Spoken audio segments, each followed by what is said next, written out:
Madam Minnie made a mound of many melons. Madam Minnie made a mound of many melons. Madam Minnie made a mound of many melons. Madam Minnie made a mound of many melons. Good. Close your eyes.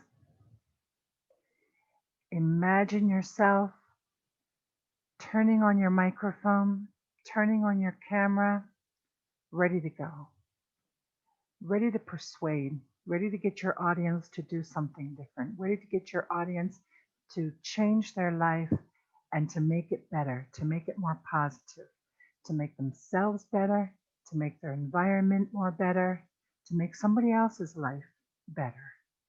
This is your job today. Your job is to help us to make our lives better. You turn on your microphone, you turn on your camera, you sit up straight, you're ready to go. Your speech is fluent. You feel confident. You feel like you're really trying to change someone's life. You're making a difference today. And your speech comes out without great problems. Your audience applauds you. Your audience feels that you really did make them see something differently and make them want to change their lives. You changed something, and you changed it by the way you speak. You're speaking fluently. You're speaking intelligently.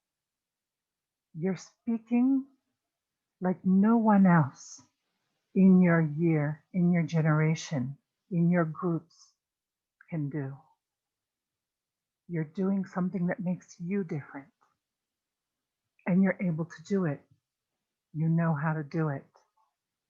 And today, that's exactly what you're going to do. You're going to do that. You're going to make a difference through your speech. Breathe in, hold, out.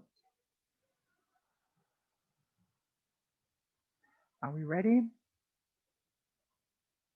Great, great. That's exactly what I wanted to see. All right.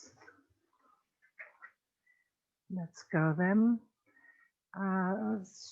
Xochitl and Miguel, today you're going to evaluate Alejandro.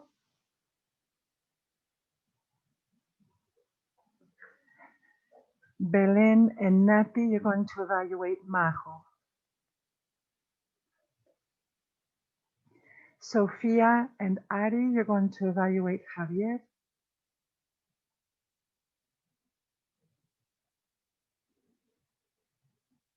Jesus Ismael, you're going to evaluate Fernanda.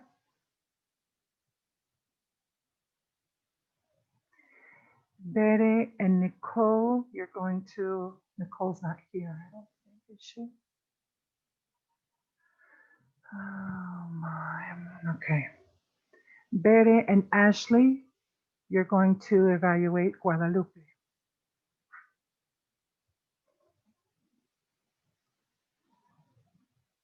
Now, Xochitl and Miguel, Belen and Nati, Sofia and Ari, you also evaluated someone yesterday.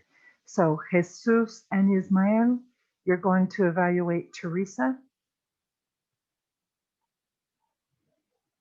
And Bere and Ashley, you're going to evaluate Nora. And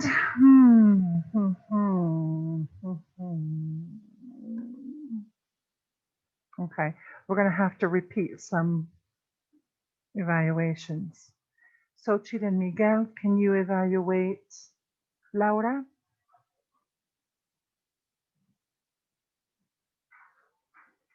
And Belen and Nati, can you evaluate Daniela? Please. Okay. Yeah. And our first speaker is not here. But let's start and see what happens. So Xochitl and Miguel, evaluate Alejandro, Belén, and Nati, evaluate Majo. Sofía, Ari, evaluate Javier. Jesús, Ismael, evaluate Fernanda. Bere, Ashley, evaluate Guadalupe. Jesús, Ismael, evaluate Teresa. Bere, Ashley, evaluate Nora. Xochitl and Miguel evaluate Laura. And Belén and Nati evaluate Daniela. Everyone clear who you have to evaluate? Any questions? Yes, teacher. Yeah, good, good, thank you. Okay, so great. I need a timekeeper. I will do it. Ismael, great. All right, and so since Alejandro is not here, Majo, you've just been pushed up to number 1. So whenever you're ready, go ahead. Yeah. Let me share screen. Oh, it's still blocked. It's not.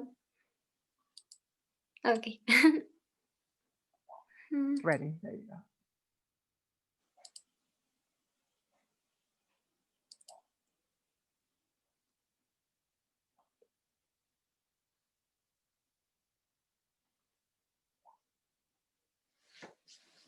Okay.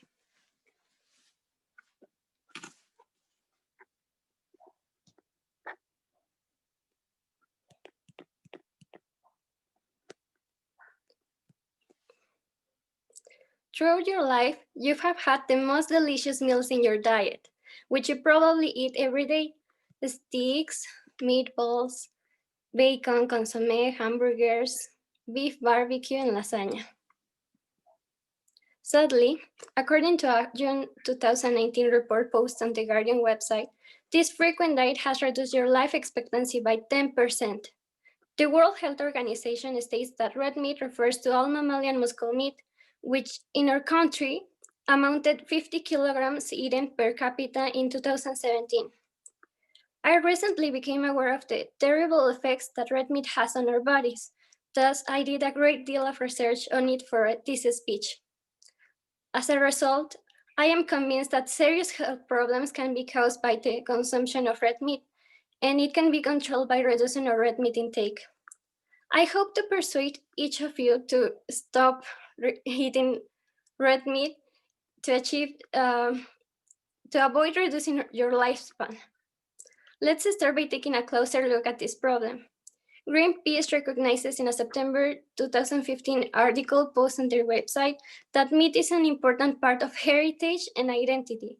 But societies are becoming meat obsessed, and their appetite for red meat has reached a tipping point.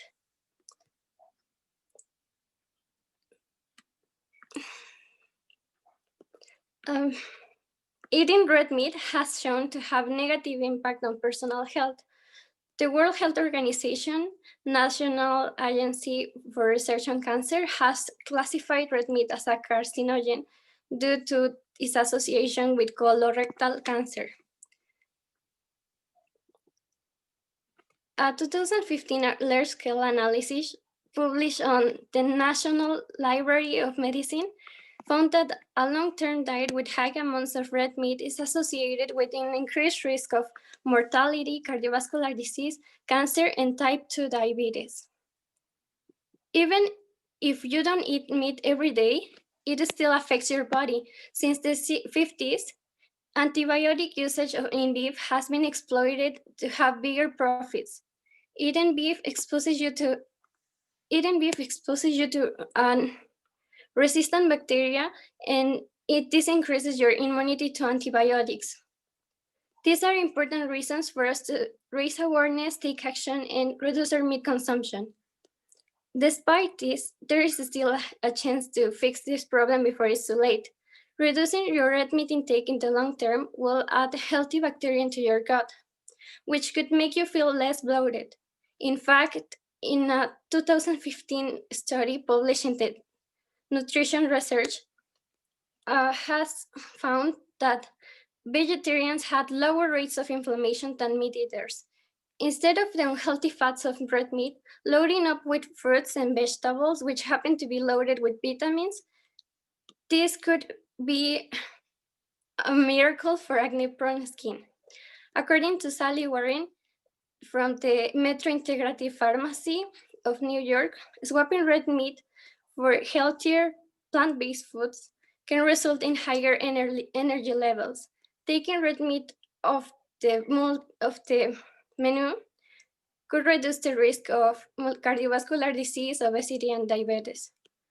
A February 2020 article posted on the Harvard website said that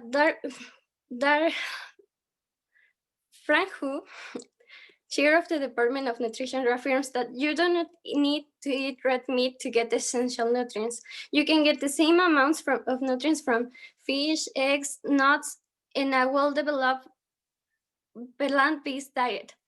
We all must develop this meat consciousness if we decide to eat fewer meals with red meat each week, we can have a huge impact on our collective health and the health of the planet. Now let's consider some alternatives. Imagine how good your bowel will feel, how clean your skin will be, how energized you will feel. But overall, imagine how many years of life you will be adding to your lifespan if you reduce your red meat intake. According to an article published on the CNN website on August 2016, by switching to a plant-based diet, it is possible to lower blood pressure, cholesterol, risk of cancer, and risk of heart disease. A diet of vegetables and grains can definitely protect you from chronic diseases, and it could be a greater alternative to reduce your red meat intake. A March 2015 article posted in the International Archives of Medicine states that a well-balanced vegetarian diet should be able to meet all the requirements that a person needs for support in all life stages. You have every fruit, every vegetable, every whole grain to choose from. And this is a variety that is endless. You can make it work for you, and it will have a greater impact not only in your life, but also in your health. Finally, for all the things previously mentioned, I encourage you to reduce your meat consumption and make a change for a better quality of life. I am not advocating you to turn vegetarian today, but to start integrating these healthy dishes in your diet instead of red meat for an improved lifespan.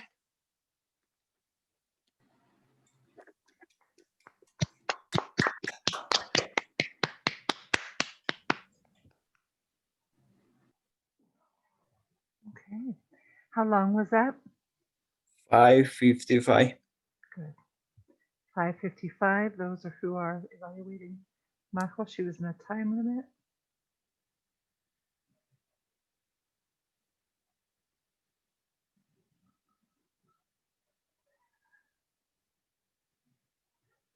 All right. That was simple. Now, whenever you're ready, next, Javier, whenever you're ready. Dijo algo.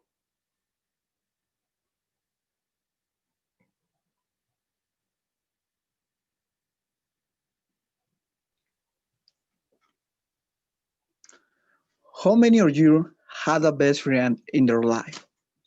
Would you raise your hand, please? 1, 2, 3, 4, 5, 6, 7, 8, 9, 10. Not bad.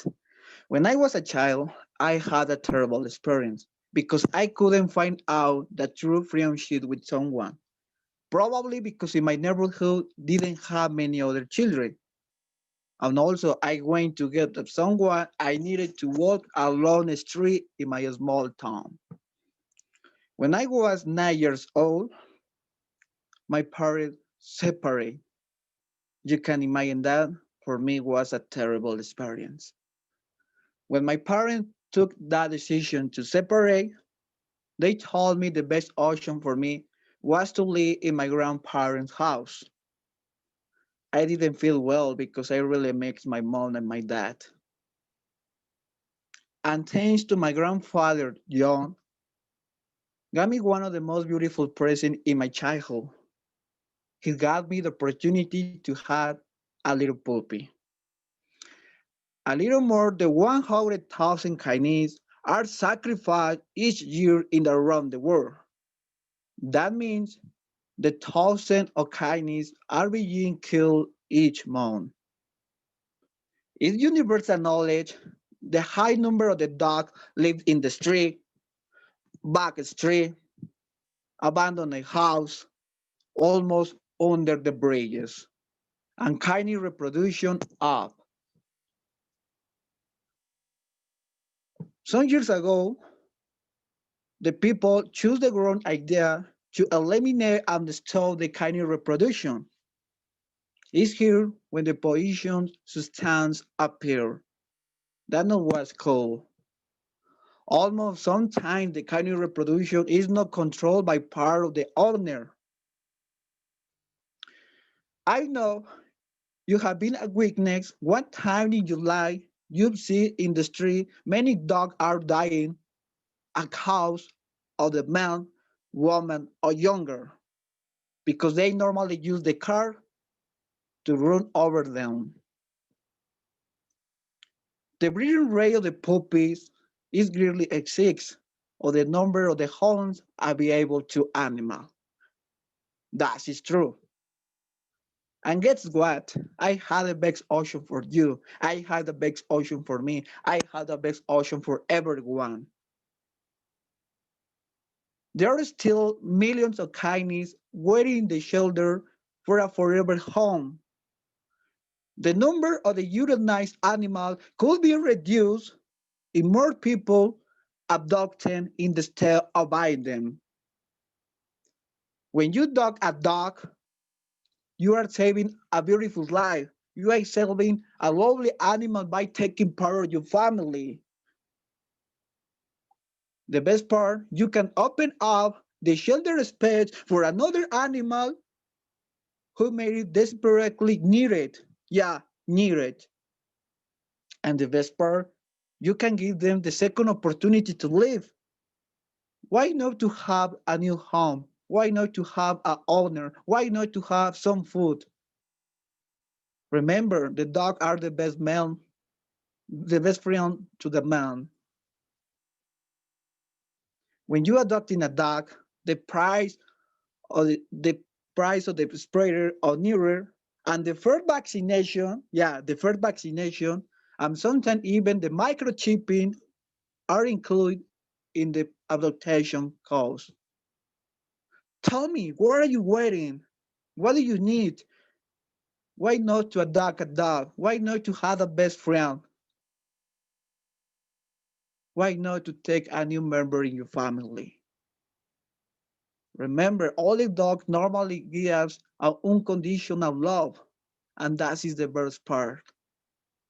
With nose, suppose, and being around eyes, a lovely hair are the qualities of the lovely animals, lovely dogs in our shelter animal.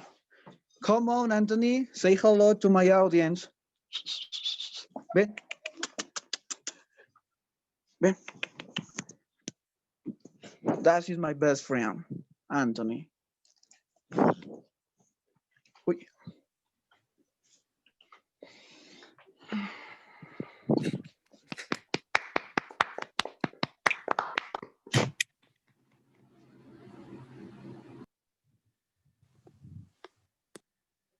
How long was that? 4 to 40. 440. Thank you. 440. Those who are evaluating Javier.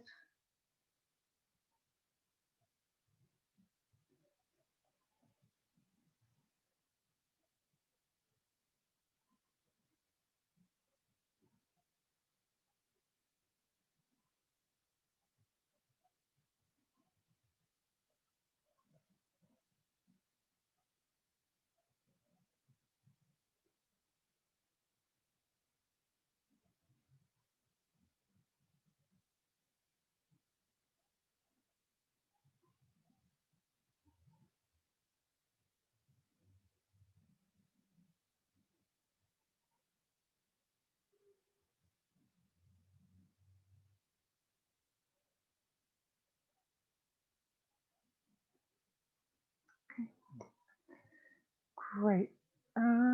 Fernanda, whenever you're ready. Alejandro's in the waiting room, so we'll let him in, and then after Fernanda, see there. So Fernanda, whenever you're ready, go ahead.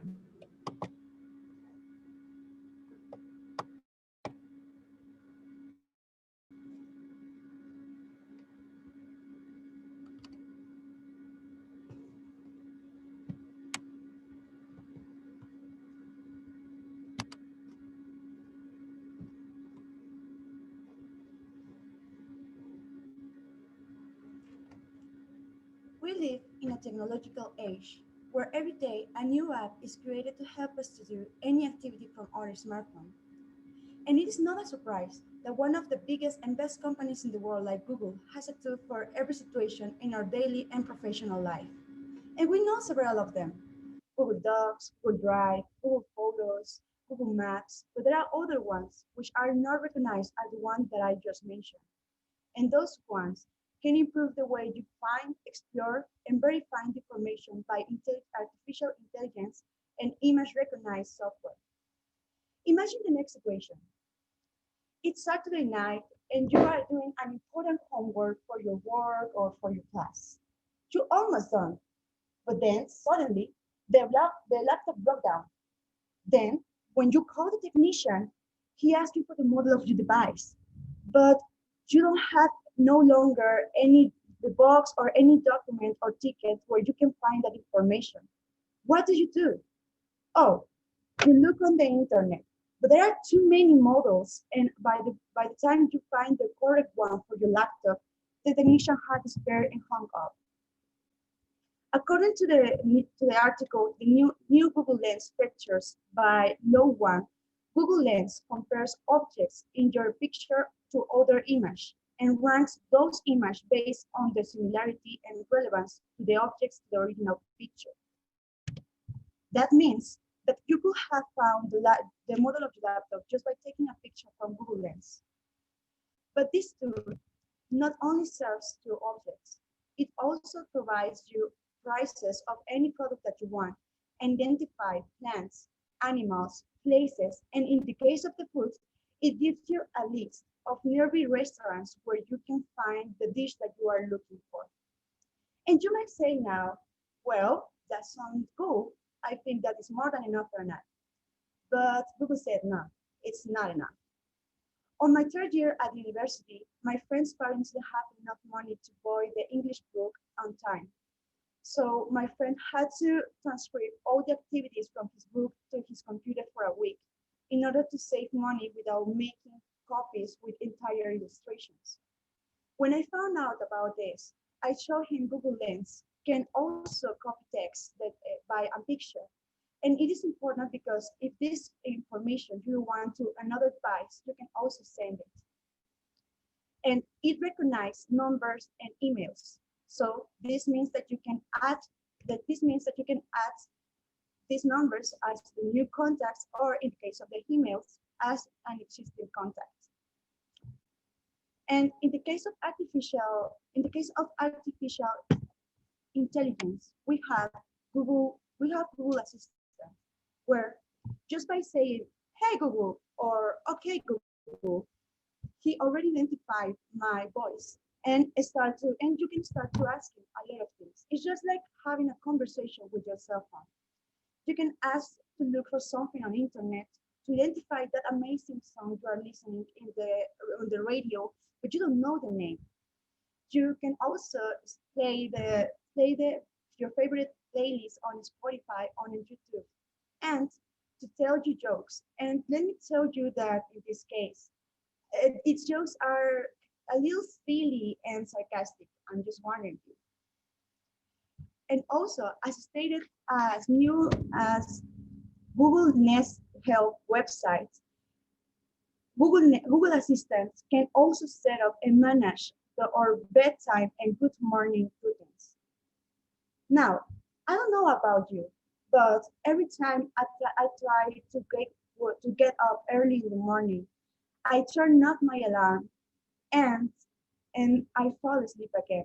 And it's so frustrating because the next thing I know is my mom waking me up and saying, "Wake up, darling, it's late again."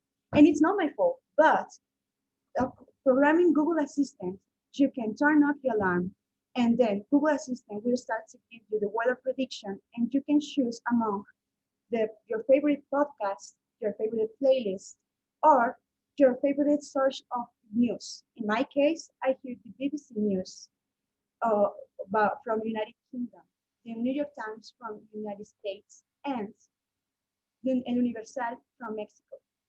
So, as you have seen, Google have efficient apps based on artificial intelligence and image recognize software. You are the one who decide if you want to be more organized and verify better your information at the moment with Google Lens and Google Assistant.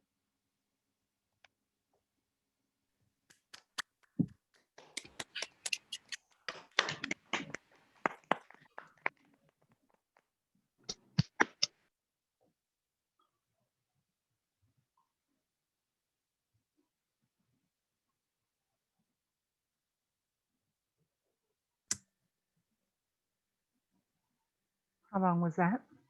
5:11. 5:11. Great, thank you. Mm.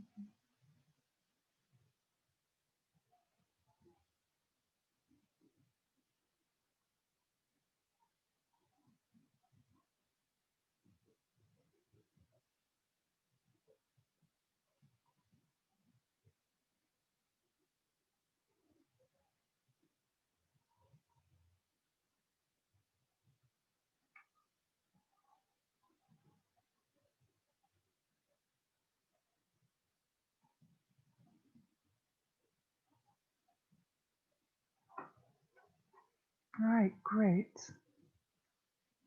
Alejandro?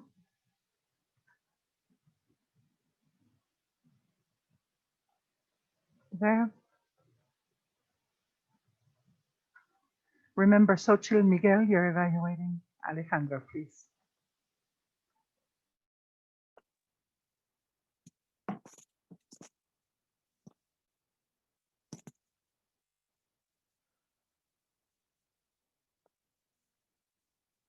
According to COVID is a Stress Global Survey, which is a study conducted this year by different universities around the world of 44 countries, Mexicans are at the fourth place on stress levels. And it's no wonder why we are there. These are difficult times. This is a unique situation no one prepares to live. We miss your friends, we miss your family. We miss going out, and we worry about our economy, our future. But we also worry about social media, about college, about work. Stress affects our lives in ways I certainly did not knew before. But after doing research for this speech, made me realize that we need to do something about it. And from my personal experience, I think meditation can be one solution. Meditation is this ancient practice to find peace and be one with oneself, to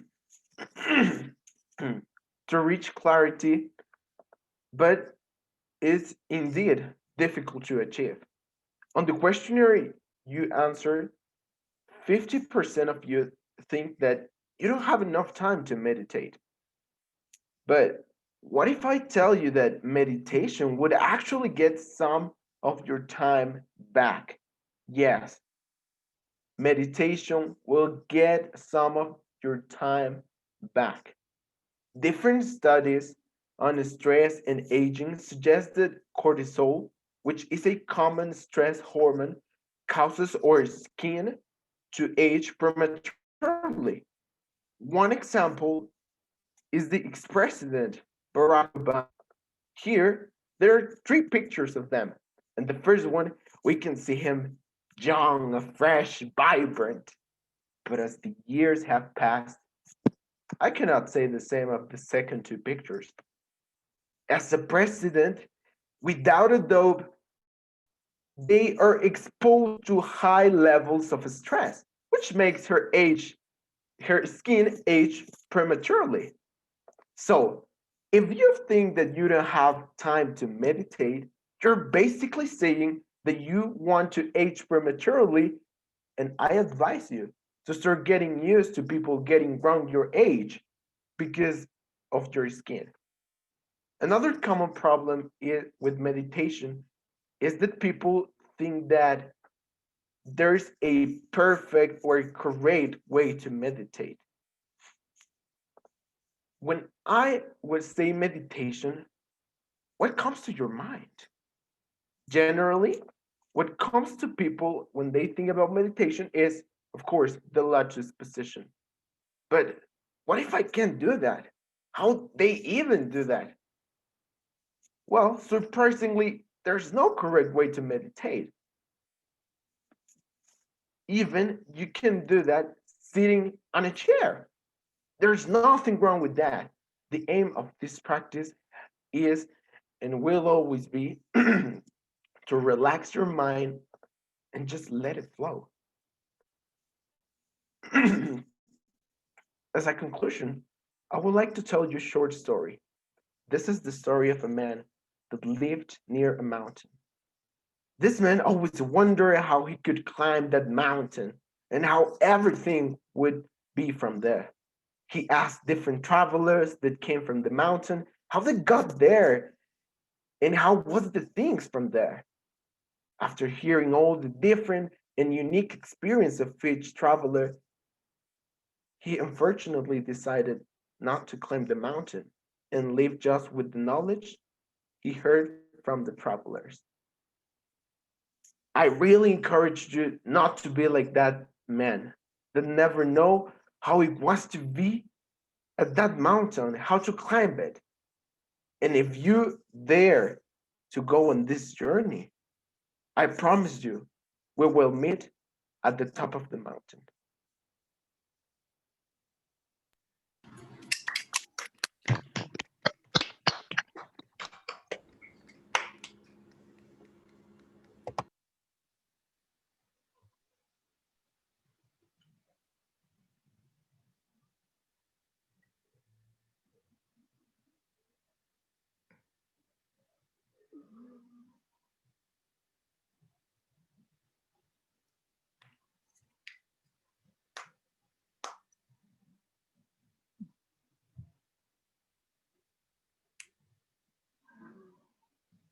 Ismail just did a slow clap.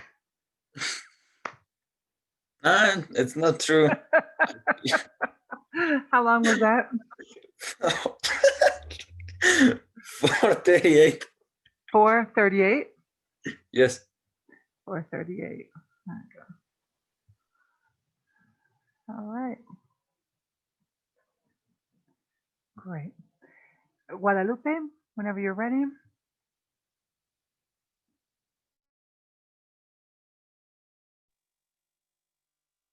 A delicious and irresistible candy that we eat every time that we are sad, happy, or when we have cravings to eat it.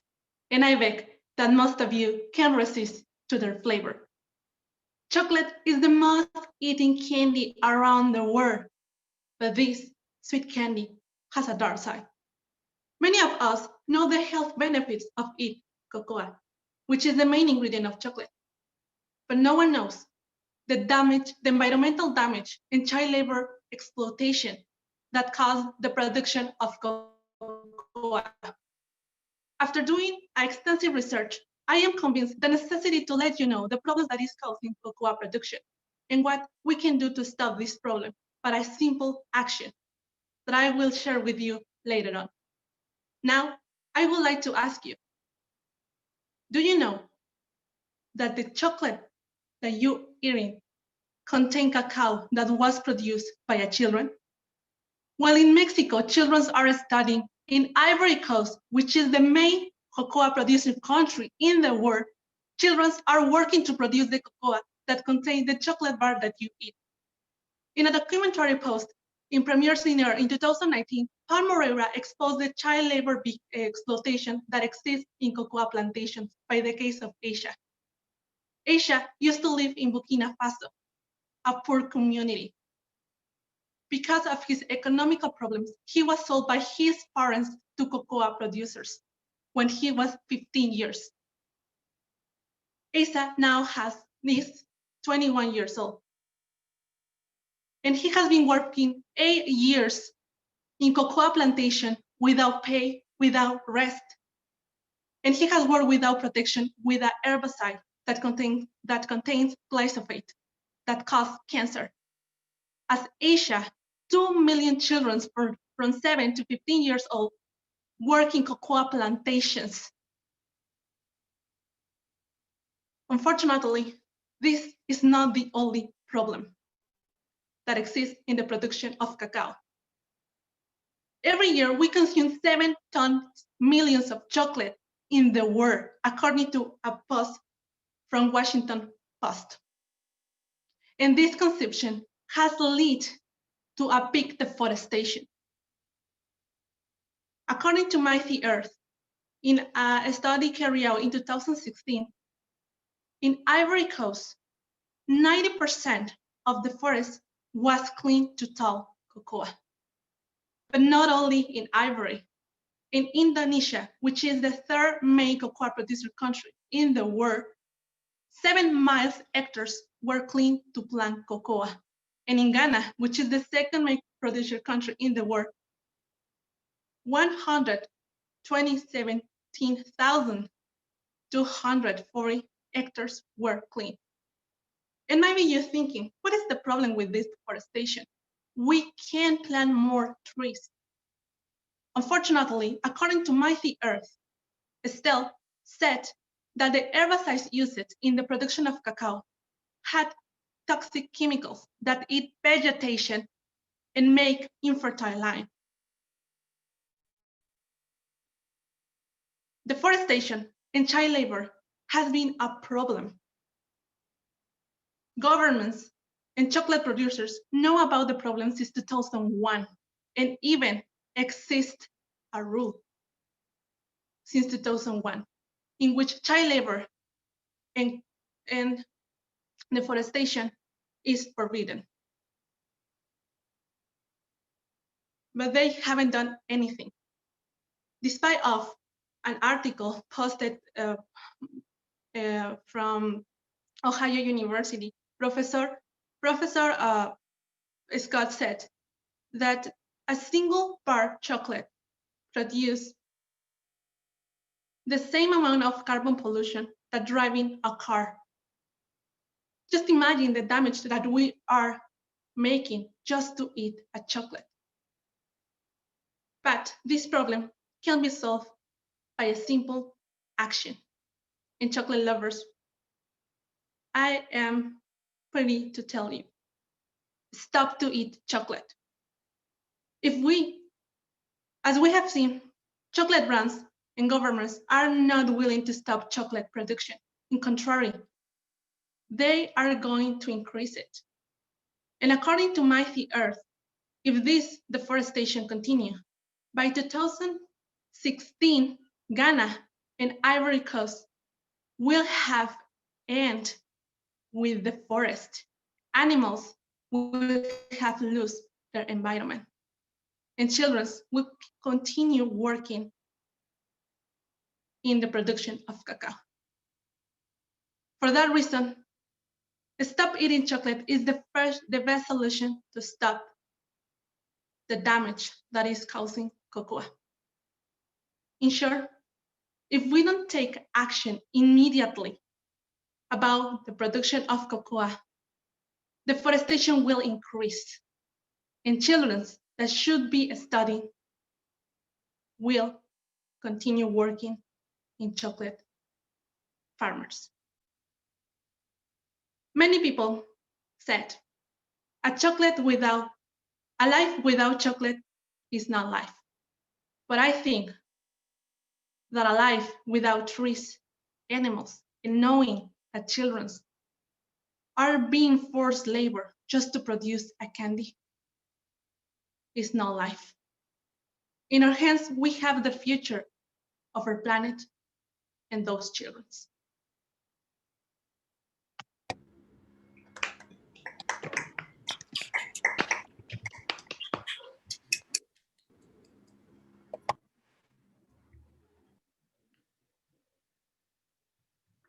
I'm afraid to ask. How long was that? 606. 6 minutes? 606. Oh, 6:06. Oh, 6:06, yeah.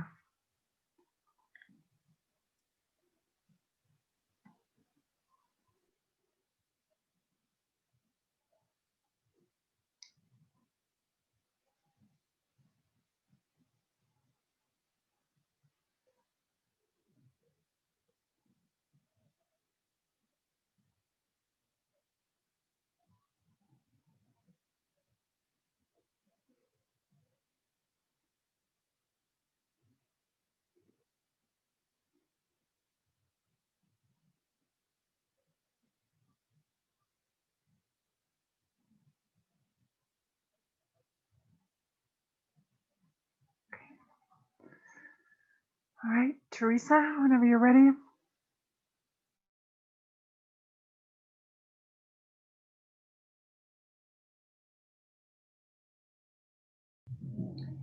You needed to buy food. You needed to pay for entertainment. You needed to buy clothes. You needed to pay for medical attention. In short, you needed for almost everything.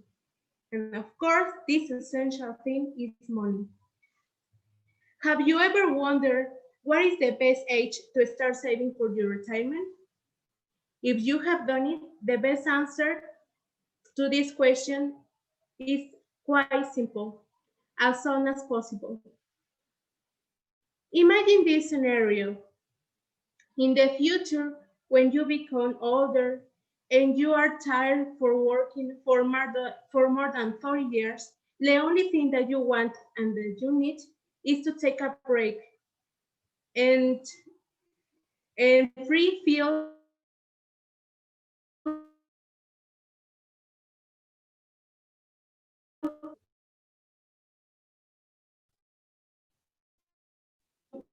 you make the decision to saving money for your retirement. In this way, you will have a full and 7 months ago, when the current economic crisis appeared not only in Mexico, but in the world. This situation has affected the decisions that the government has made about the retirement for the future, for the new generations.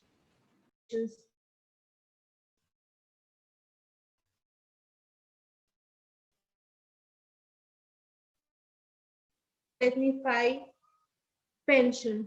Teresa, sorry to interrupt you, but you're cutting off. This is the third time you've cut off, and we can't see you or hear you. Can you hear me?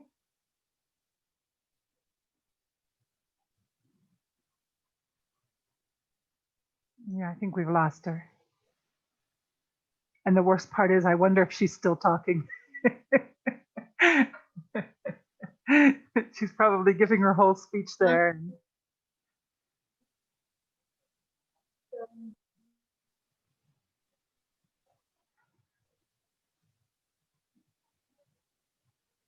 Teacher. Yeah. Is that you, Teresa? Who was that? Yeah, we lost her. She's probably going to go and come back. Okay. Oh, no, there she is. There she is. But her video is dropped. And I don't want to have somebody else start in case she comes back in. And there you are. Can you hear me? Can you hear me? I can hear you now. Yeah. Yes. You're having technical problems. We did get a lot of your speech. Okay. What can we do to solve this? I mean, if you do it again right now, I think you're going to have the same problems. Is there? Yeah. And let's see if I can connect to another red. Okay. All right. We're going to continue with the next speaker, with Nora, while you see that. So take your time, be calm, don't get upset and anxious about it. And when I see you in the room again, I'll let you back in and hopefully you'll be better. If not, we'll see another solution for it. Okay? Okay, good. All right, so Nora, whenever you're ready.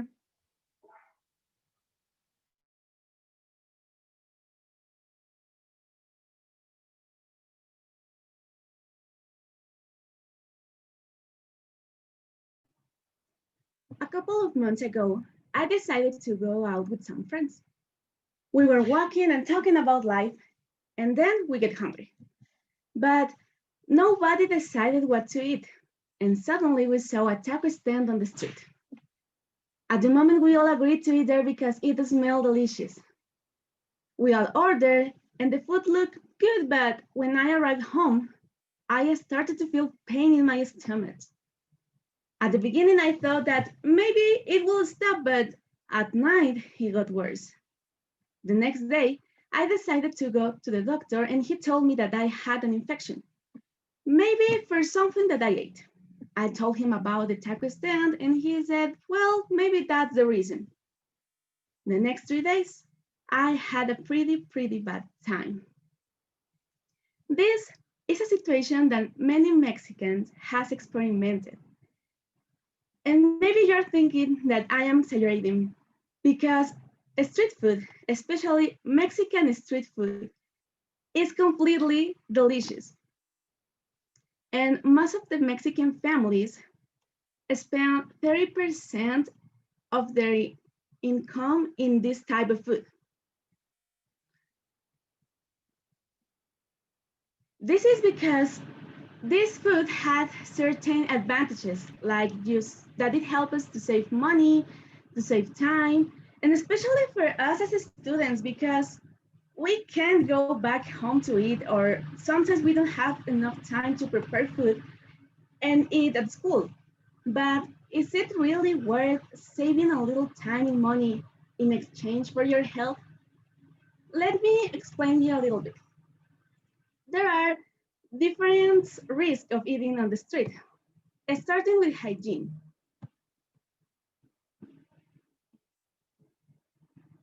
Although the stand seems to be clean, we can realize that they do not take cleaning seriously. Instead they are on the street and they do not count with the resources to clean the materials and the tables and dishes where they serve our food. Well, this is what it costs. Even they receive the money, which is not the cleanest thing in the world, and they continue preparing our food without washing their hands. But if it is not enough for you, let's talk about animals. There are some that affect our food directly, like cockroaches, flies, and even rats. And there are others that affect food indirectly, like dogs. This is because they have necessities and they defecate on the street. Then their food dehydrates and reaches food through the air.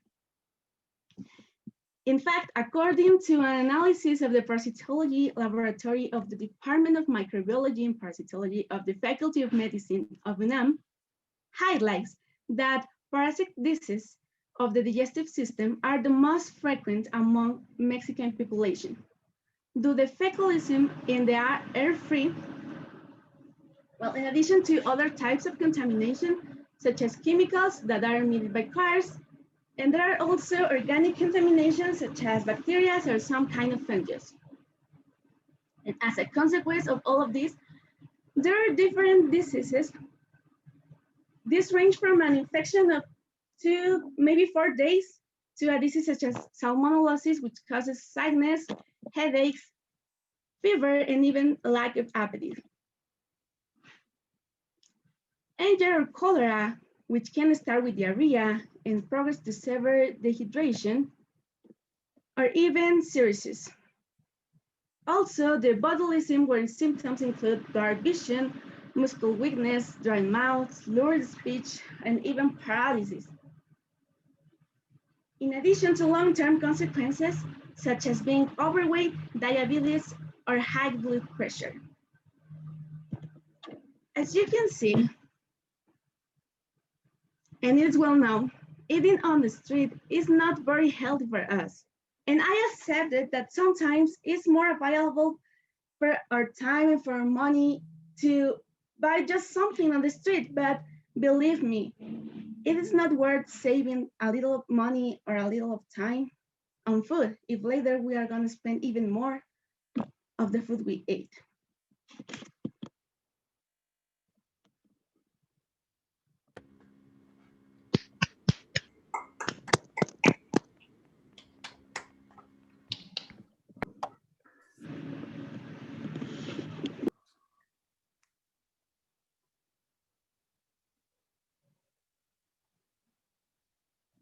How long was that? 4:52. 4:52.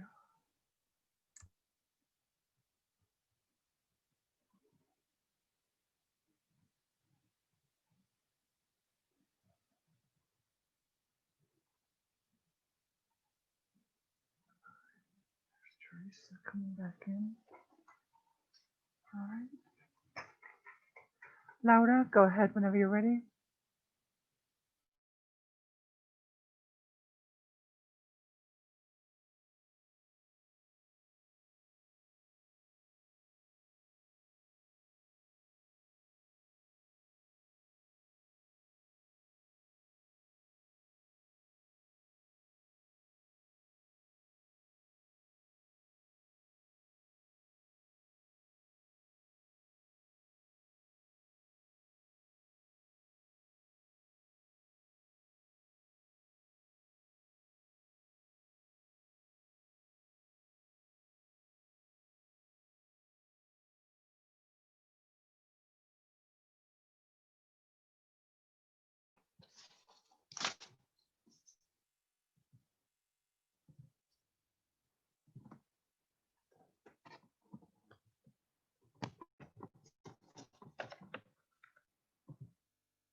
Can you hear me?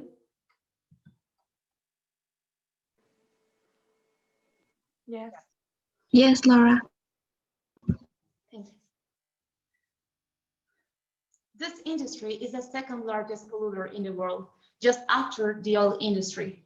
Its massive production of cheap, disposable clothing, its trends changing constantly, countless new collections per year that make us feel that we are constantly out of date and encourage us to keep buying more and more. This is what we call fast fashion. According to The Economist, at least 80 billion items are manufactured. The constant accumulation of cheap garments is only possible because of the constant reduction of the production costs. This, in turn, has serious consequences on our health, our planet, and on garment workers' lives.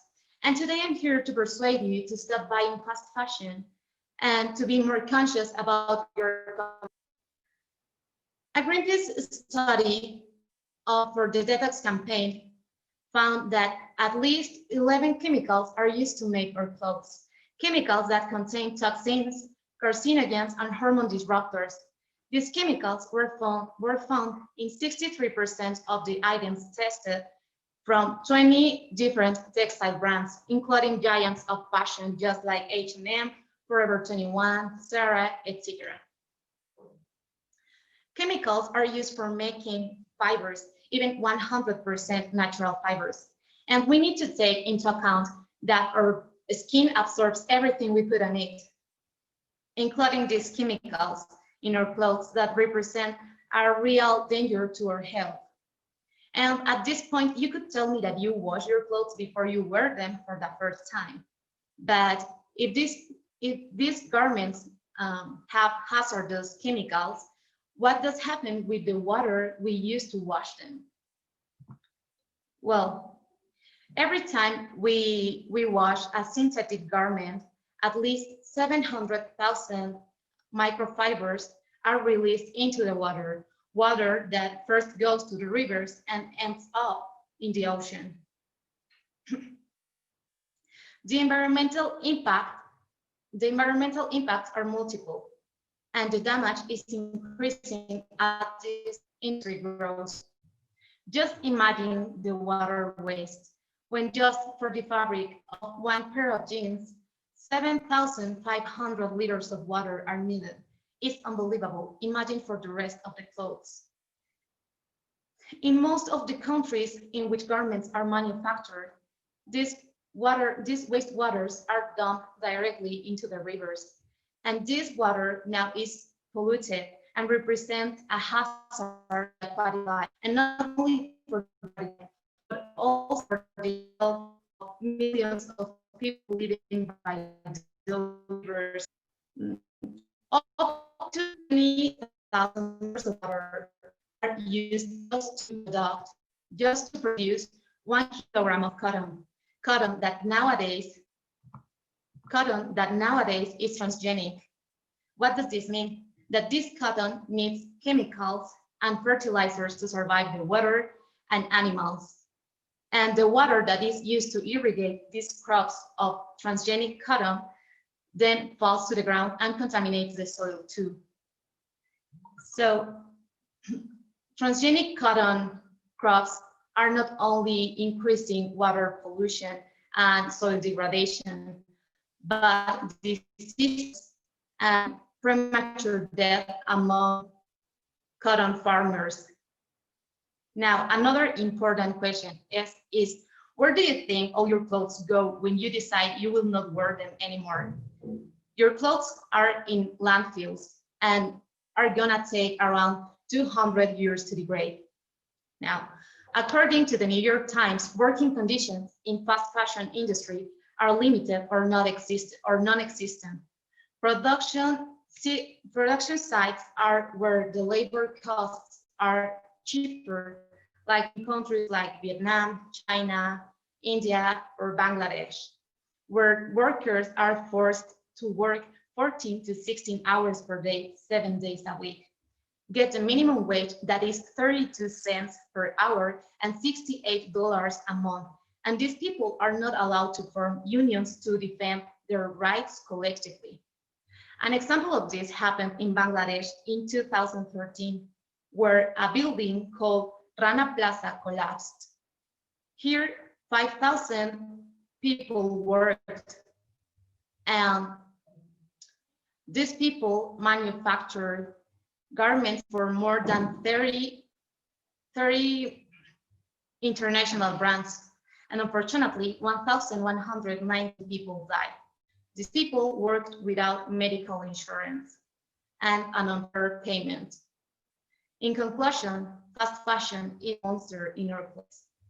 And we have the power to consume, but also we must be responsible of that consumption. We must ask ourselves, where does this product come from? How is this manufactured? Who made it? In this way, we can avoid or decrease consequences on our health, the environment, and on garment workers' lives. There are many alternatives we could take. We could learn to recycle our clothes and to give them a second life. We could try to buy second-hand clothes, or also we could buy clothes made of plant-based fibers, semi-synthetic fibers, or recycled fibers, just to pressure the fashion industry to evolve with us.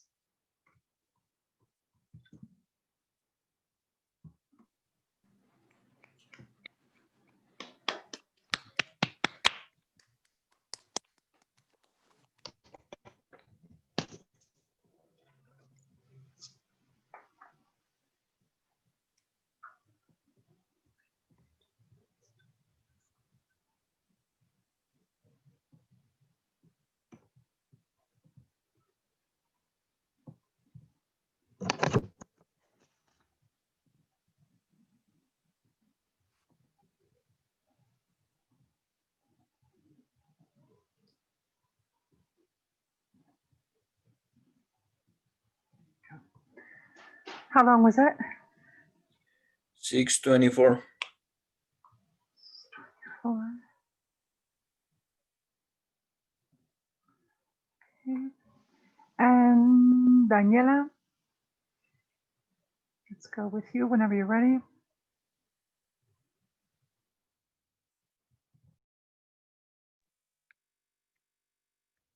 All of we like to look incredible every day. Doesn't matter if you are a man or a woman. Dressing well allows us to gain self-confidence, and that's an important fact of communication. After doing my research and with my own experience, I hope to persuade each of you to stop buying new clothes at malls and to start buy secondhand clothes at bazaars. Although go shopping at malls for some of you is kind of trending and it's funny, you are contributing to pollution because new clothes need further resources. To fabric new clothes, all the industries needs around 3,000 liters of water per clothing. In other hand, pre-owned clothes, they have been made. Not to use them would be such a waste. Besides, you can help to reduce water pollution. Chemical pollution associated with all the methods of today's fashion. About landfills, we produce 14 million tons of textile waste per year. More outfits are bought and are thrown away more than 60% of them. Vintage clothes are back style. By wearing clothes, by wearing by wearing buying clothes, we can combat 14 million tons of textile waste today. Second-hand clothes at bazaars helps your economy. You can get clothes in excellent conditions in a lower cost than at malls. You can buy clothes at bazaars to give new style, new life to garments that otherwise would be remain unused in the wardrobe. And these clothes, you can get them in a reasonable prices, in an excellent condition, by a suitable manner. You can help to reduce all the pollution generated by clothes production. Don't follow stereotypes. Fast fashion, as Laura mentioned before, our industry started in multiple scandals for employing girls and boys. Also, people are working exploit by with a lot of hours and in poor conditions. I encourage each of you to make conscious about what are you doing to reduce pollution, in a specific clothing pollution, and also what are you doing to improve your economy. Buying clothes at mall doesn't improve your wallet. Make sure you are not one of the fanatics of fast fashion. And buying new clothes at bazaars is the cheapest way to look good. This blazer cost me only 120 pesos. Here in Puebla, there are a lot of bazaars online, in Instagram, Facebook, at, at a lot of um, streets, and it's cheapest, and you can get it. Don't you want one?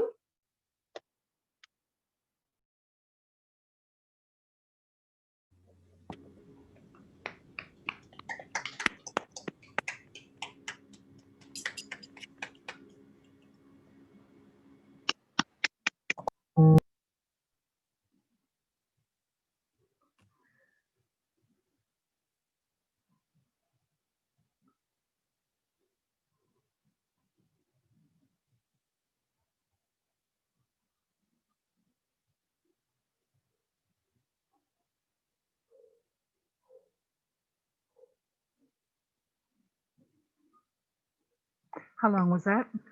4:01. I thought it felt kind of short. I thought it felt like it was ending very quickly.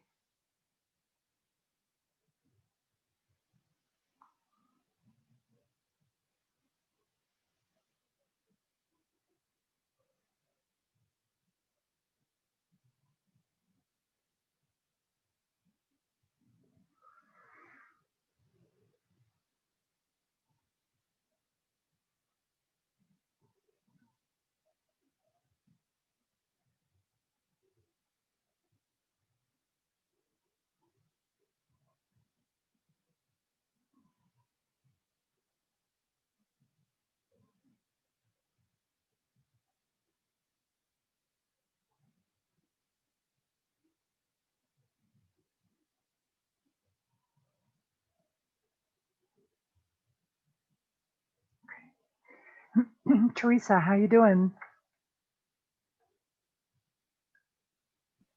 I think this time I can do it. All right, go ahead. Go ahead. If you like.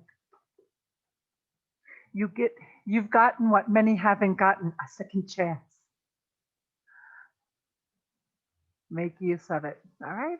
So whenever you're ready, go ahead. You needed to buy food. You needed to buy clothes. You needed to pay for entertainment. You needed to pay for medical attention. In short, you needed for almost everything. And of course, this essential thing is money. Have you ever wondered what is the best age to start saving money for your retirement? If you have done it, the answer to this question is quite simple: as soon as possible. Imagine this scenario. In the future, when you are older and you are tired for working for more than 30 years, the only thing that you want is to take a break and feel free to enjoy the rest of your life, feel free of worries about money. And you can do it because when you were young, you made the decision of start saving money for your retirement. In this way, you will have a full and happy life. I decided to start saving money 7 months ago with when the current economical crisis appeared, not only in Mexico, but in the world. This situation has affected the decisions that the government has made for the retirement of the new generations, which means that we probably will not have access to a dignified pension. This is a cruel reality, I know, but we can change our future if we begin to be interested in starting saving money to save money for our retirement, and thus avoid problems that likely are will be difficult to solve. So, what is the solution? In my survey, you told me that you spend your money in buying clothes or some things that you really don't need. I suggest you to avoid buying things that are not necessary for you. Now, let's do some maths.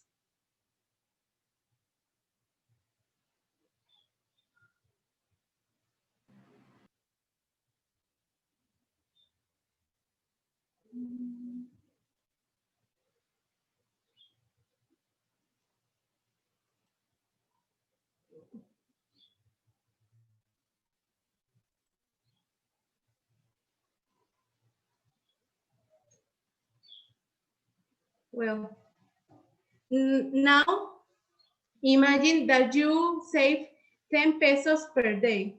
Then you multiply it by 40. Now you will have 70 pesos in a week.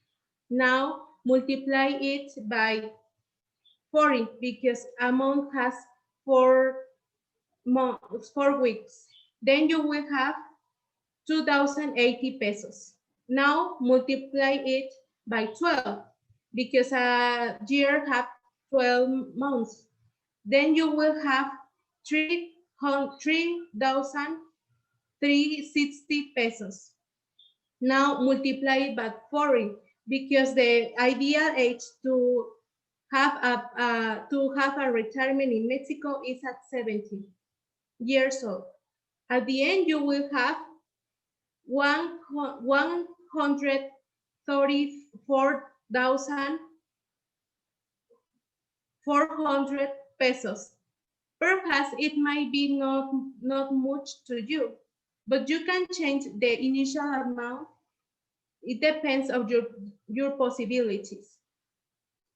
As an example of this situation, there is a famous case of a couple of teachers from the United States called Joe and Ollie Olson.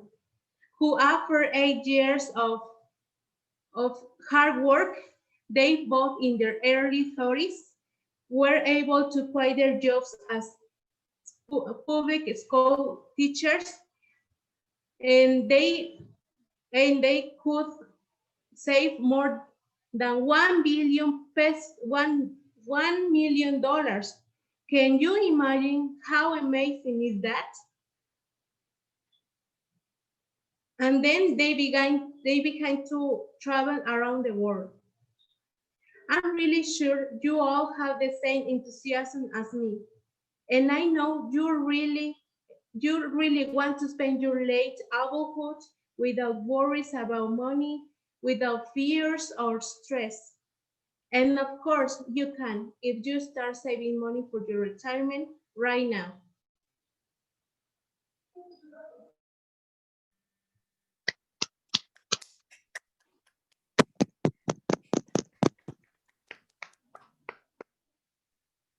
How long was that?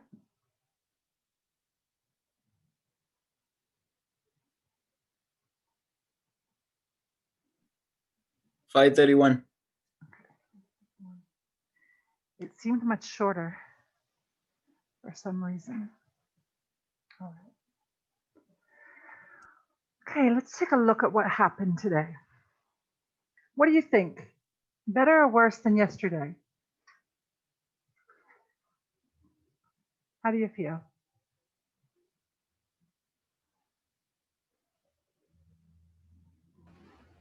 I think that it was worse. Worse than yesterday? Some of my classmates. Okay. I'm not going to say names, but some of my classes. All right. Now, it was probably about the same because yesterday we also had some that were not as strong as others. But for a second day, because remember what had happened before, that the first day was very strong, and then the second day was kind of thing. So for the second day, it's much better than other second days. Definitely much better than other second days, which, makes me happy. I was still very enthralled in what you were saying today, even though it was second day, which really says a lot. I think your thing is persuasion. Because what we saw in informative is that some of you started getting persuasive. However, here in persuasive, you're in your element. You love to persuade people to do things and tell people how to do things. So we found something that's much more comfortable for you. How many of you are persuaded to reduce your red meat intake?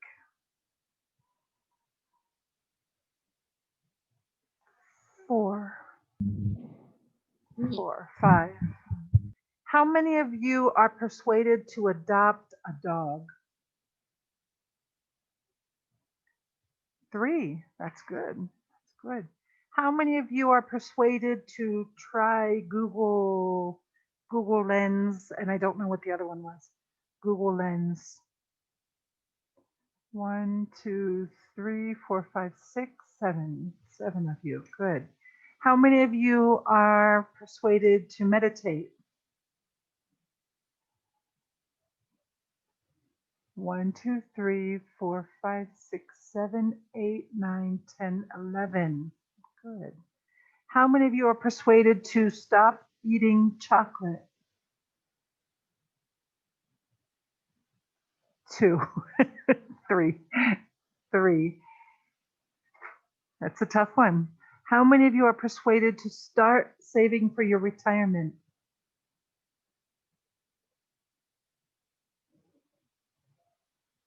1, 2, 3, 4, 5, 6, 7, 8, 9.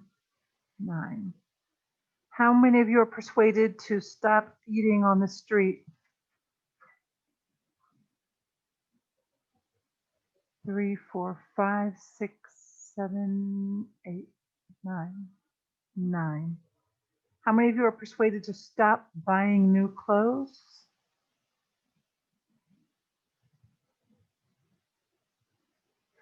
3 and 4. How many of you are persuaded to buy clothes from a bazaar instead of buying new clothes? Or buy used clothes instead of buying new clothes? 3, 4, 5, 6, 6. Okay. So we got some persuasion today. Which is good. I think it's difficult to always have all of your audience persuaded to do something differently because we are all completely different. If I say the word chair, all of you are thinking of a different chair. Something as simple as a chair. You're all thinking of a different chair because each of you has a different frame of reference. You might think about the chair in your at your grandmother's kitchen table where you used to sit and talk to her and eat the delicious food that she made. You might think of the chair that you have in your dining room at home where you sit and eat with your family. You might think of the chair you're sitting in right now as you take classes. You might be very nostalgic and think of the chairs at the school where you would sit and take your classes. Everyone's thinking of a different chair. No one is thinking of the same one. And so each of us has a different reference, a different life, different experiences, different education, different everything. None of us are the same.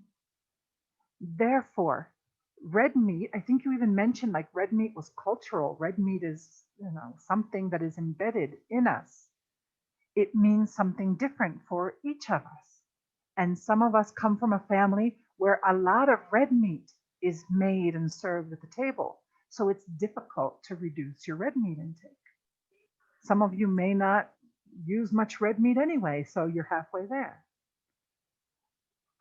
Animals, for example, adopting animals, maybe you came from a place where you don't have animals in the house, or your family doesn't want to have animals there, so why adopt, right? Chocolate may mean more for someone who uses chocolate to drown their problems than someone who doesn't. So maybe chocolate doesn't mean too much to me. Every now and then I get a craving, but I'm not crazy about chocolate. But somebody else might use chocolate as part of their therapy, as part of their problem-solving process. We don't know. So it's going to be difficult to always persuade everyone. We can't do it. But the good thing is, as long as you're persuading, each of you that presented today persuaded someone to do something different to a greater degree or to a lesser degree, but you still did it. And I think that's a very interesting result from this exercise. Something that I want to generalize with everyone who presented today and many of you who presented yesterday also, you need to learn. And you're sitting there saying, learn what, Marsha? Learn what?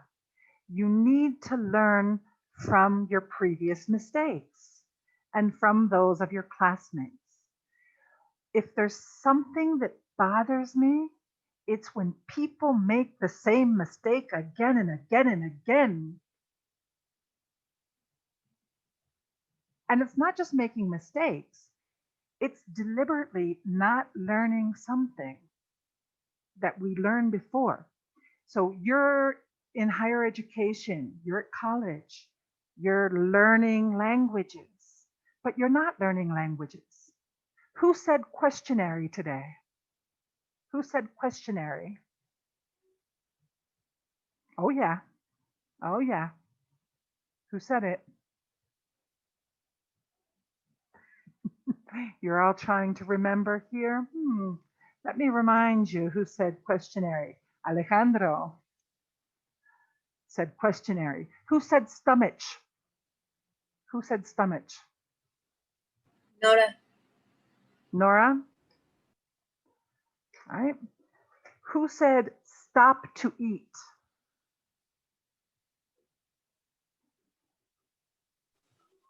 I don't know if I did. Me, Guadalupe. Guadalupe. Yep. Yep. That's exactly it. No. Who said vitamins? That was you, Majo, exactly. That was you. Who said, yeah, yeah, yeah, Javi? Who said, yeah, Javi? Think we can guess that's it. Javier's going, I don't know. Who was it that said that? Who said, let's see, there's tons of them today. Who said herbicide? Who said herbicide? Actually, who said herbicide? Herbicide. Uh-huh. Yo, me, Guadalupe. Exactly. Exactly. Who said,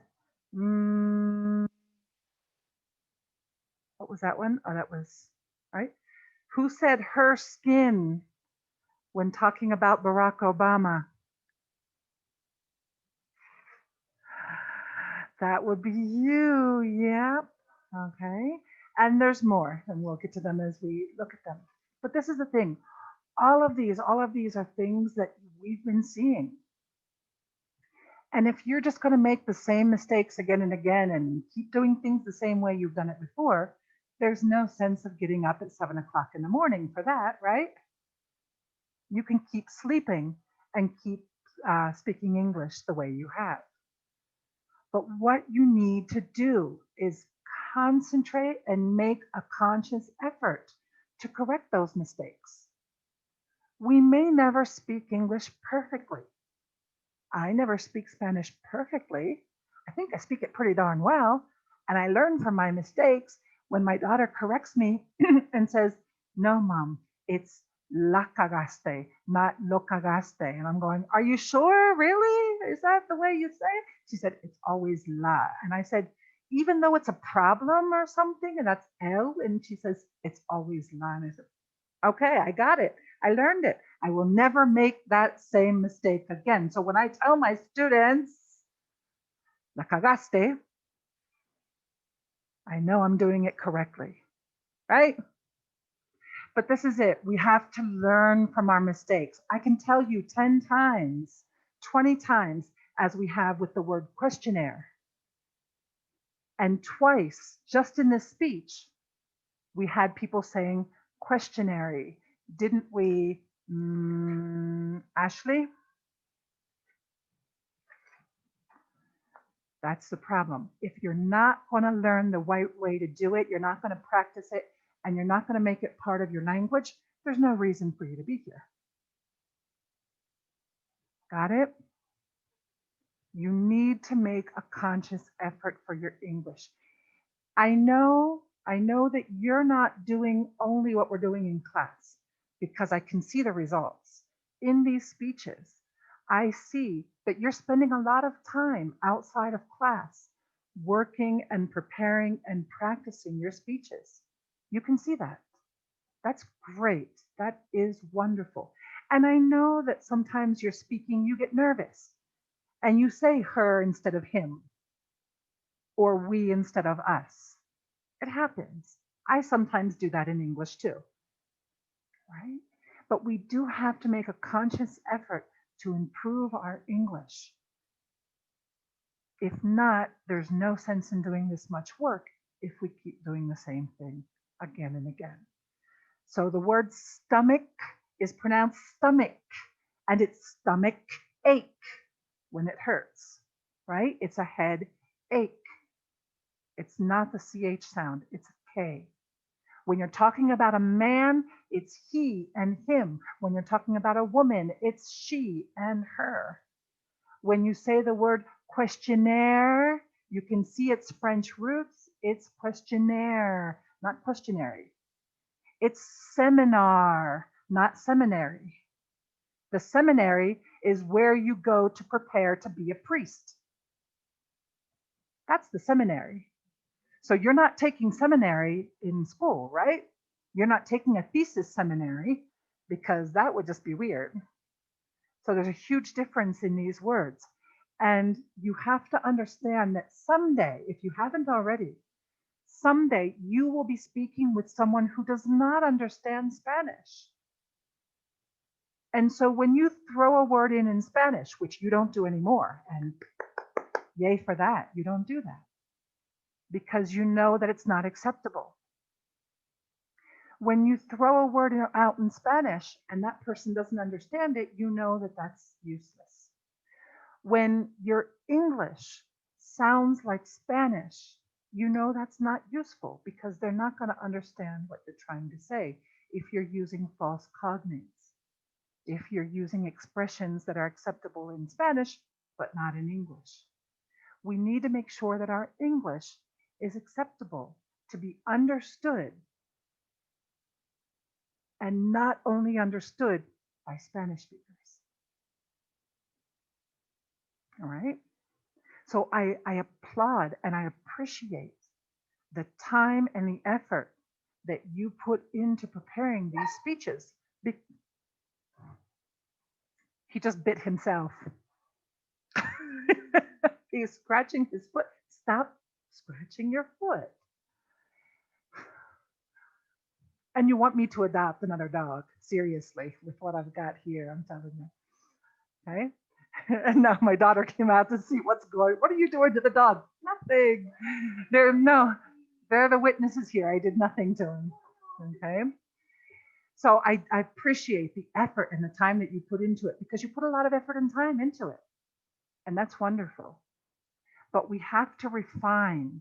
We have to refine the language because a lot of you got good points for attention, topic, credibility, organization, the call for action, the explanations, examples, testimony, but you lost points in language and pronunciation.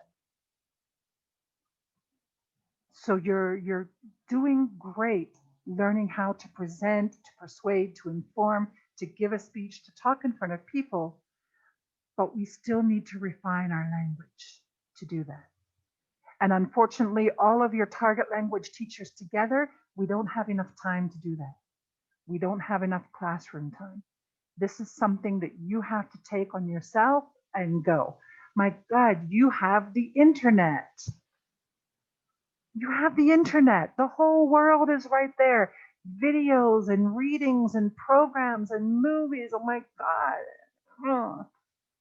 If I had had that when I was learning languages, I don't know where I'd be right now. You've got everything you need and more. And you've got Google Lens. So you're ready. I'm just kidding. Although I'm sure Google Lens can help you somehow with that too. Right? So this is where we need to focus. You're doing great working with your speeches, persuading, doing those kind of activities. But our language is what we need to focus on. All right?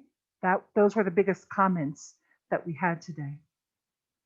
So Majo, for example, you said steaks, I think steaks instead of steaks, and vitamins instead of vitamins, and gave menu a kind of Spanish pronunciation, menu. But I think you knew it as soon as you said it. I think you went, Yeah. but you didn't say anything, which was good. It also happened with archives. I said archives. Archives. Oh, I probably didn't understand what you were trying to say. That's why I didn't write it down. I didn't hear that word. Okay. You had really good visualization. I liked it. I liked the alternatives that you gave, the pictures that you gave, and said, this is what you can do instead of meat. And I'm looking at them going, those look good. There are a type. I'm sorry. There are a No, type no. of hamburgers. I think I put it in the presentation that it's fake meat. It's a plant-based meat, and it tastes exactly like meat. I have like eaten it 5 times, and it tastes so good. Okay. I used to buy soy for my family, and like when I would make chili or barbecue, I would buy like a fourth of the ground beef, and then the rest I would use soy to, mix that flavor. But they could always tell, and they're like, "Oh, mom put soy in this. Oh, it's not as good as usual." So some things I'm just like, maybe it tastes okay. Other things are going, it's just not working. I've heard that people like make carne al pastor or carne árabe with Jamaica. Yeah, but I mean, those kind of, well, my boyfriend is vegan. So Okay. I have tried many kind of foods with him. And there are some foods that really do not taste like meat or not even similar. And that is the case of Jamaica. I have tried Okay. like tacos dorados with Jamaica, and it Okay. doesn't taste like meat. But So there are it's other things that do taste like meat, okay. and tacos de asada. And the last picture I put was hot dogs, and the sausage they use in the hot dogs is really good because it tastes like meat, not exactly like meat, but a similar and good flavor it has. So Okay. yeah. That's the thing. I don't know if you've ever watched the Coreano vlogs. You know who I'm talking about? His girlfriend, well, his wife now, Shannon, she's vegan. And he, oh my gosh, he eats meat. I mean, he eats these pieces of meat. And when he eats, he like stuffs half of it in his mouth at one time. I'm just like, Christian, chew, come on, don't eat the whole thing at once. But she's always like they're talking about things for her to eat that taste like meat. I'm like, why does a vegan need something that tastes like meat? You know what I mean? Like for us, that you're asking us to change. If we like meat, we're going to want that taste of meat. But I think new generations are coming out that don't have the taste for meat like we do. And it'll be much easier to introduce these alternatives to them. So, yeah, I thought that was very interesting. Okay. The only thing I think, oh, you said about 10% of our life, and I had to do quick math. Can you do the math for your audience? For example, if they're 20 years old right now, does that mean meat takes off 2 years of their life?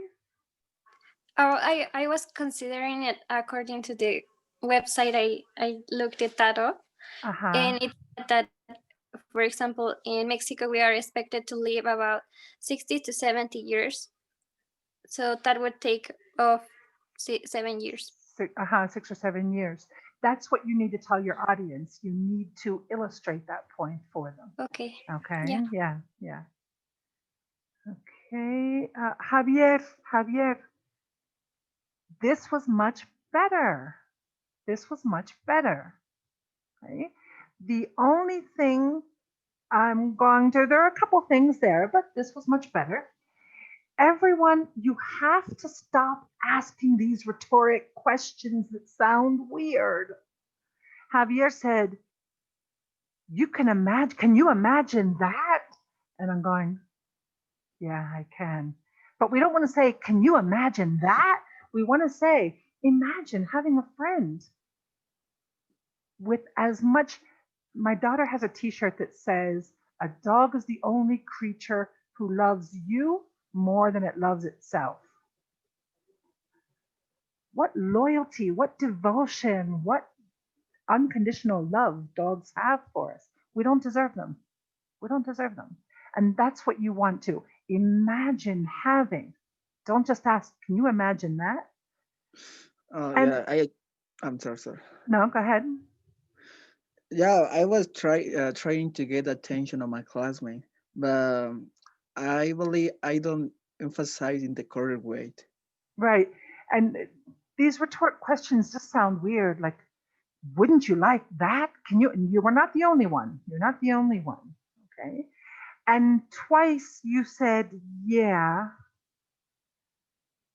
like you said something and then you wanted to reaffirm it. So you said the first vaccination. Yeah, the first vaccination. First of all, yeah is really informal. If you're going to use yeah in a speech, it has to be yes, yes. Okay? And I know you were emphasizing, but we don't want to do it like that because you're like, didn't you hear me? I said this. And your audience is going, yeah, I heard you the first time. Okay. But, right, you put the evidence first instead of actually getting into the decision and all that. I didn't understand why. I don't want you to tell me right now. I didn't understand why it was the best decision for you to stay with your grandparents. I didn't get it. And it kind of caused noise in there. But that was what caused you to have a dog. Now, you started, what's the word? Anticipation. You said, but that was the reason that I got to have, and then you said, a little puppy. And I'm going, "Ugh." You should have said, that was the reason that I got to have the best friend I ever knew, my puppy. I was expecting that best friend Yeah, for I noticed life that. kind of thing. Yeah. Yeah. So that's what emphasizing the friendship there. Okay. Okay. All right. Fair. Blank slide means blank slide. Did anyone else go, oh, those colors kind of thing going on there? No? I liked it because it's with the technology thing, right? The screen that the television has on when there's no signal. I got it just a little bright there, kind of, right? I liked your enthusiasm. You sounded knowledgeable. You described well. You explained well what it. I didn't understand the second use that you said for Google Lens. Okay. And at the end, now this is something that everyone needs to hear. And yesterday it happened a couple times. You said, you decide if you do this. You make the decision. No, yeah, Ismael, that's it. It was you, wasn't it? Don't tell your audience, you decide. No, your job is to persuade them. And if you're saying, you decide, you're not doing your job. And so we don't want to say, you're the one that makes the decision. You decide. We want to say, use it, try it, see how many uses you can get out of it, see what kind of areas of your life you can use it for. All right. But I also thought that I thought this was one of your best jobs. Alejandro, I thought it was good. I liked the comparison of Obama there. I didn't realize how young and pretty he looked when he started out and how old and wrinkled he was after the presidency. But I guess being the president is a tough job, isn't it? Where did Alejandro go? Yeah. Oh yeah, there you are. There you are. Okay. Now the that's the only evidence that I saw. Did you have other evidence besides Well, skin looking old? besides King, what do you mean? Evidence of that this really happens? Or, Evidence of the damage stress does to you. The of only that? evidence that I saw was the skin, and I thought there has to be more damage. So I thought you should focus more on the damage stress does to your body so that Um, meditation yeah, helps it. Hmm. yeah. There are other effects that stress has on Did you tell late. us? No. That's what it was. I think we were missing evidence. For example, me, it's too late for meditation with this. I wish I would have known this 30 years ago. But what other effects? How else can it help me? That's the evidence we were missing. Now, I like the fact that you showed the pictures of this, and you're like, that's not how you have to meditate. You don't have to do that. But my question is, how do you meditate? When you're meditating, what should you be thinking, or how should you focus your thoughts? You see what I mean? So I like the idea of meditation, but I'm not sure I know how to do it. And I'm not sure I'm doing it right. You see what I mean? Yeah, I think that I did not take my time to explain that, but it was too short, and I just said like you can do it Mm-hmm. sitting on a Mm-hmm. chair, and the important thing is that you just let your thoughts flow. And Uh-huh. Right. I think that I should have explained that part more. And Yeah. More than anything, what we need to be thinking about when we meditate. Okay. I actually don't think this was, I thought it was good. I thought it was good. It was missing evidence. It was missing that. It was good. But I don't think this was your best one because you've done better, for example, with your Aztecs. I thought that was better because of this evidence. I liked your emotion. I love the pictures. Okay. So it was not bad. It was not bad at all. Guadalupe, repeat after me. Coco. Cocoa. Cocoa. Cocoa. Cocoa. Yeah, cocoa Cocoa. powder. Cocoa butter. Cocoa. Cocoa Exactly. butter. COCOA is cocoa. Hershey's cocoa powder. Okay. So yeah, I liked the testimony of Aisha and the comparison. Now you said when he was 15, he went to work. Now he's 21. Actually, you said he has 21. Careful there. He's 21. To me, that's 6 years. You said it's been 8 years. Did I miss something there? All right. I'm not sure if the math was off or what happened. You needed pictures. You needed pictures to make this real. You needed pictures to bring this home. Right? Yes, even I wanted to show some pictures, but I had problems with my cell phone. So I Okay. couldn't use my cell phone and speak at the same time. But I really wanted to use it because it is really impact, the deforestation that is causing cocoa production. So yeah, This is what I'm talking about. What causes what? cocoa. Cocoa. I am sorry, teacher. Don't be sorry. Say it right. Cocoa. Cocoa. Cocoa. Cocoa. Like Coco.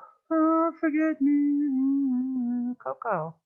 The little boy who plays guitar. Coco. No, it's not the little boy. The Cocoa. little boy is Miguel. The grandmother's Coco. Yeah. All right. Now be careful. You do not want us to stop to eat chocolate because when you stop to eat, it means that you stop what you're doing to eat chocolate. You want us to stop eating chocolate. There's a huge difference there. And be careful, you were getting a little aggressive at that point. I was like, whoa, don't tell me what I have to do, kind of thing. So you started getting a little aggressive at that point. We've got to be careful about good persuasion and, all right, what's your out and children's. Your biggest part was the language. Children is already plural. Child, children, children. It doesn't take an S. This is left over from where, Javi?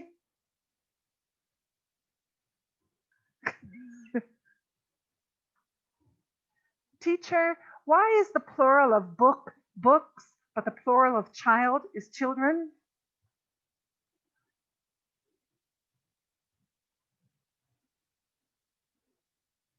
Can't hear you. Microphone's off. Microphone's turned off. Turn your microphone on. There you go. Oh. Okay. I was hoping Javier would be like, well, teacher, it comes from our Old English roots of the English language where we have the N plurals. The same thing happens with oxen and brethren, which are also pluralized the same way. Thank you, Javi. Good job. You're learning so much in historic evolution. Good job, Javi. Good job. All right. Nora,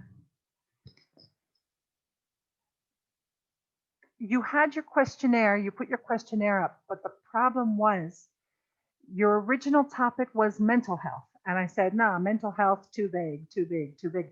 But you never put the other option. You never put the next option up. Where's Nora? She's not here. Yeah, she's here. She'll be here. Okay. There it is. It's off. I don't think she's here. Nora? Yes, Oh, there you teacher. are. Okay. I upload just the questionnaire and I forget to upload again specific purpose. That's the problem, all right? A lot of the things that you were telling us about street food, we know. Raise your hand if you've gotten sick from eating something off the street. We know the consequences, and we still do it again and again and again, right? So the fact that street food causes stomach infections, we know that, right?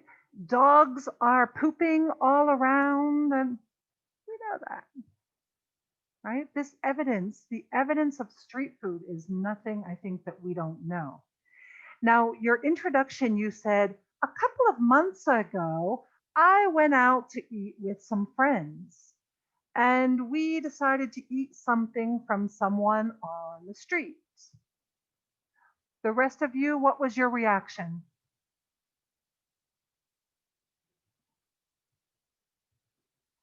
No one had the same reaction as me? When you watch the recording, watch my face. I'm going, why? A couple of months ago. How many months ago is that? Because it made me think that she is still eating street food and she wants me to persuade her to stop eating it. Okay, that could be it. That's not what I was thinking, but that could be an option, yeah. That we are Because in of quarantine. quarantine. Yeah. We're in quarantine and you're out with friends eating street food? I don't think so. And if you are, you've lost credibility. I think I stopped listening right there because I'm going, we're in the middle of quarantine and you're out with friends eating food from the street. I kind of shut off right there because I'm going, mm-mm. So we have to be very careful with that. Normally, an introduction like that would be okay, but not when we're not supposed to be out. That's the problem. Okay. And this is something you did something that others did. Be careful. We can't say most Mexican families, most people, some people. We can't do that when we're persuading. We need numbers. We need statistics. We need something that shows how much is most. Most can be 51. Most can be 90. Which is it? So this is something that many of you were doing. We have to be very careful with that. Were you reading? No, teacher. No. I memorized some parts. Even That's worse. why for some moments I was like stopping trying to remember it, but it was not Exactly. completely memorized. All right. Which is worse, reading or memorized? Which is worse? I'm not sure. Tell me. Which is worse? The answer is neither. They're equally bad. Equally bad. From the beginning, we've asked you, do not read, do not memorize, practice. And we're still getting reading and memorization, and we can't do it. Okay. And we've run out of time. And there's still some of you that didn't get feedback like this from yesterday, some of you from today that didn't get feedback. So let's start on Monday. I am going to work right now on putting this information up and hopefully get this feedback back to you this weekend, but to talk a little more about it at the beginning of class on Monday so that we are getting an idea of where we are and where we're going from there. Okay. We have very few classes left in order to do another persuasive. So what I would like to do is to work with different types of speaking, to work with giving a eulogy, to work with giving a toast. What's the other ones? Presenting a speaker and presenting and receiving an award and our small group work. So I think with those activities, it will take up the rest of the classes that we have. All right. So we'll work it out from there. But on Monday, we'll continue giving a little more feedback about what happened. And I'll get the feedback about your grades to you. Any questions? Any questions? Immerse yourselves, surround yourselves, focus on how you're saying things and on how you should be saying things, right? I don't think any of us is ever going to speak perfect English. Sometimes I don't speak perfect English. But we do have to do our best. And the most important thing is that we learn from our mistakes. So if we used to say questionary, okay, that's the past. We don't say questionary anymore. Now we say questionnaire, right? We don't say stop to do something. We say stop doing something. The past is the past. Right here is our starting point. Let's continue, but focusing on how we're saying things, how we're doing things, how we're speaking, how we're pronouncing, and working always to improve our language. It's something about English. It's something about target language. Many of you are taking French and Portuguese and German and Japanese and Chinese. And guess what? In many aspects, you're speaking French and Italian and German and Portuguese better than our English. Why is that happening? Right? We haven't been able to figure that out yet, but it's happening. Focus on our English. Focus on how we're saying things. So maybe it's not perfect, but it sounds educated. I know you can do it. I know you can do it. All right. Have a Thanks, great teacher. weekend. Enjoy yourselves. Get some rest. Relax. Thank you. See you. Thank you, Have a Thank you, good teacher. one. Bye. Thanks. See ya. Have a nice weekend. Bye. Thank you. You too. Thank you. Sure. I have a question. Yeah. Will you share the recording for today of today? Yeah. I'm going to put the one from yesterday up first, but I should have the one from today up today also. Yeah. Okay, thank you. Mhm. See you. See ya. Have a good one. See ya, everyone.